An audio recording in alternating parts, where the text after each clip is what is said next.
Nós vamos conversar agora com o relator do projeto de lei das diretrizes orçamentárias. Ontem houve reunião, ministros da Casa Civil Rui Costa, Planejamento Simone Tebet, para discutir muitas coisas, não é, deputado Danilo Forte? Muito bom dia e obrigado pela entrevista aqui para a gente.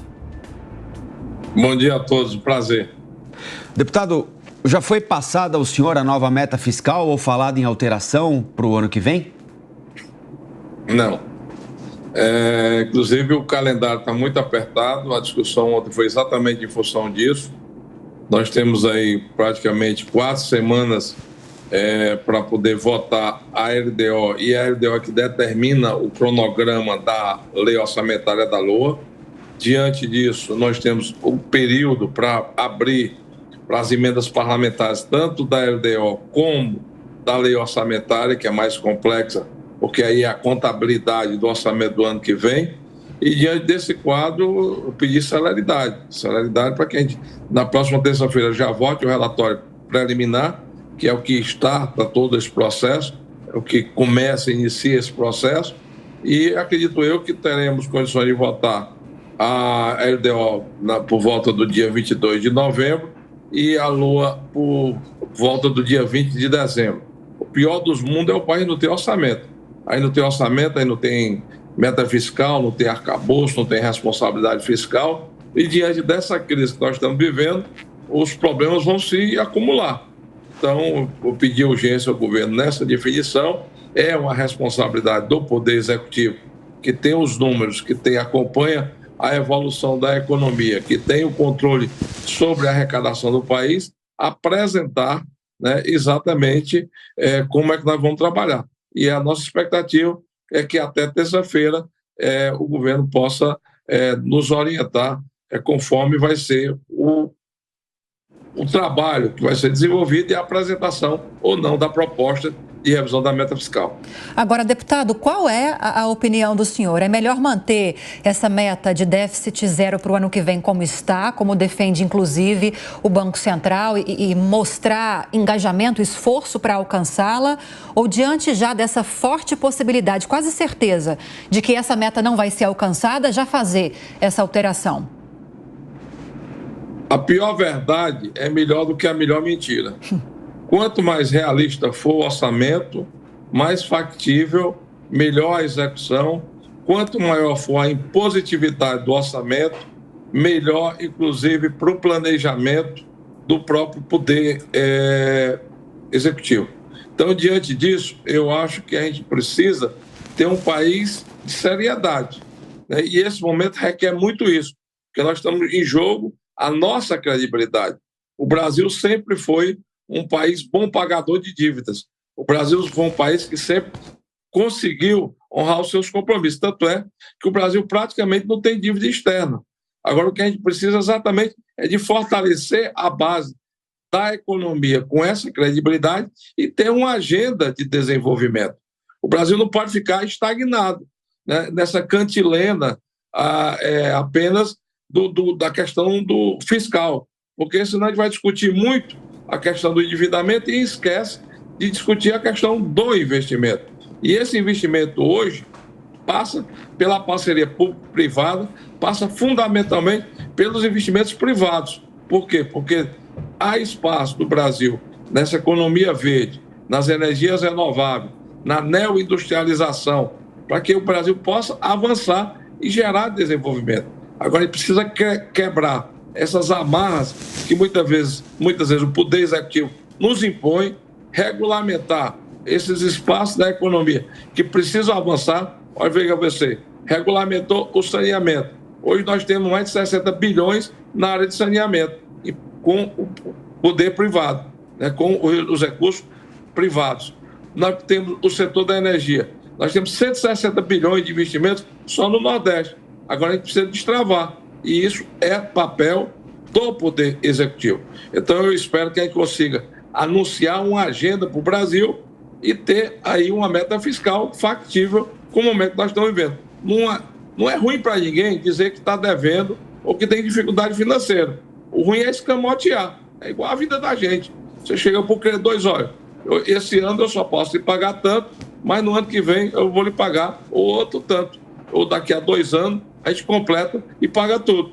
Eu sempre disse que a meta ela era muito otimista, desde abril que eu venho dizendo isso. E muita gente não acreditava no que eu estava dizendo. E está aí, ficou o país buscando aumentar impostos, né, buscando exatamente agilizar um aumento de arrecadação, e aconteceu o inverso.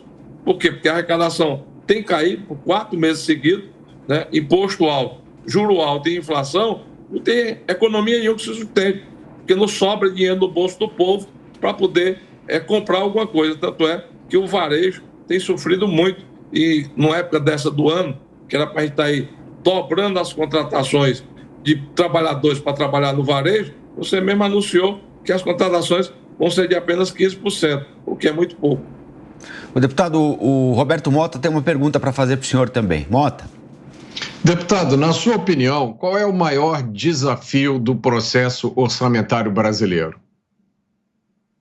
Nós temos uma história fiscalista antiga, né, que é sempre remoendo ali em torno da questão de como agradar o mercado, e essa preocupação é importante, porque o mercado é credor da dívida pública, que é interna, e nós temos uma timidez muito grande de avançar nos velhos tabus.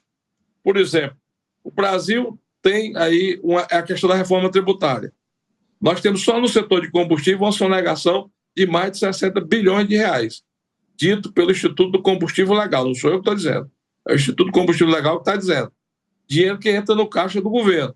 Só com esse jogo de nota de Estado para Estado.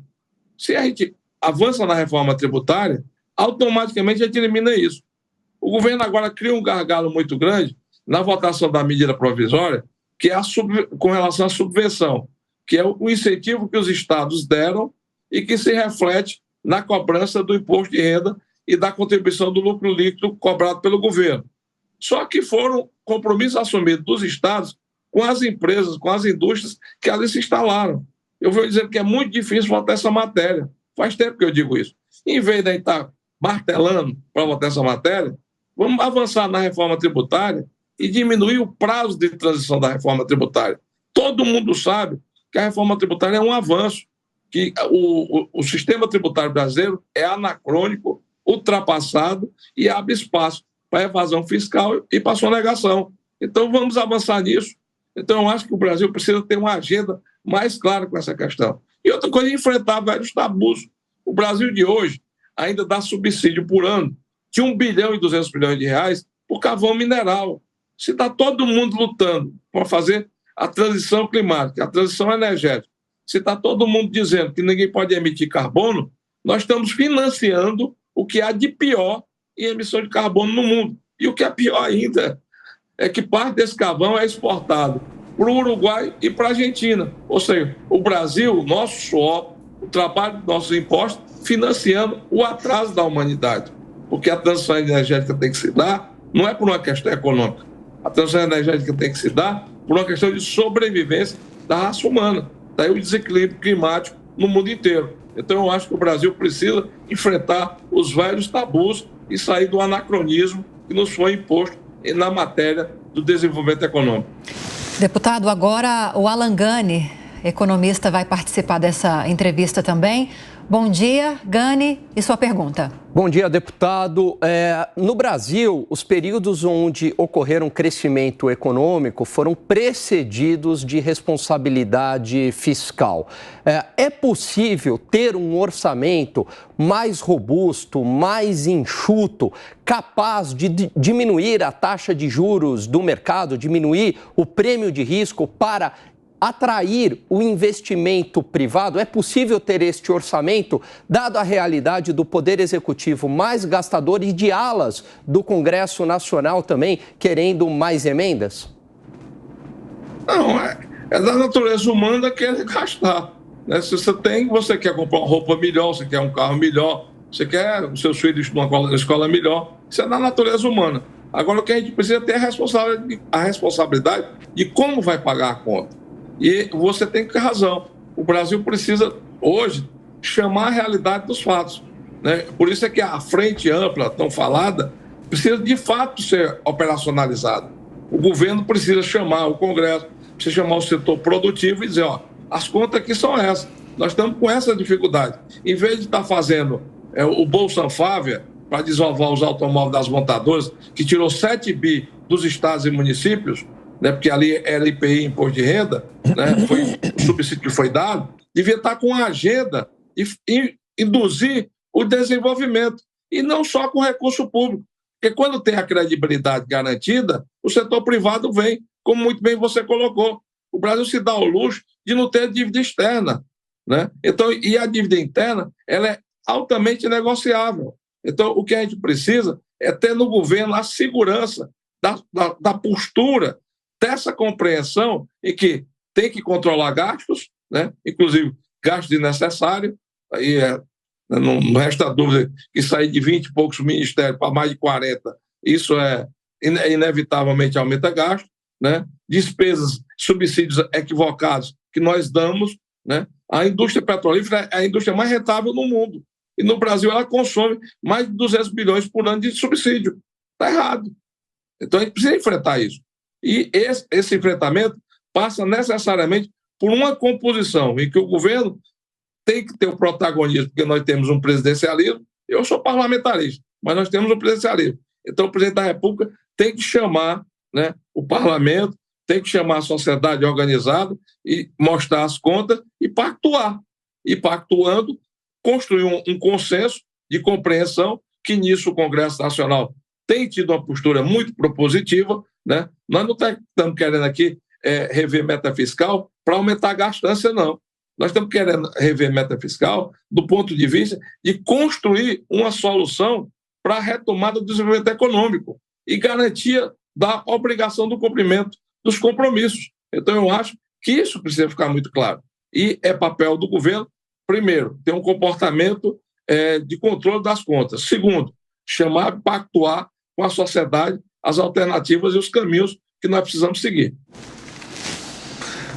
Nós conversamos com o deputado Danilo Forte aqui na programação da Jovem Pan. Deputado, muito obrigado. Bom feriado para o senhor. Até a próxima. Obrigado. Bom dia. Bom dia.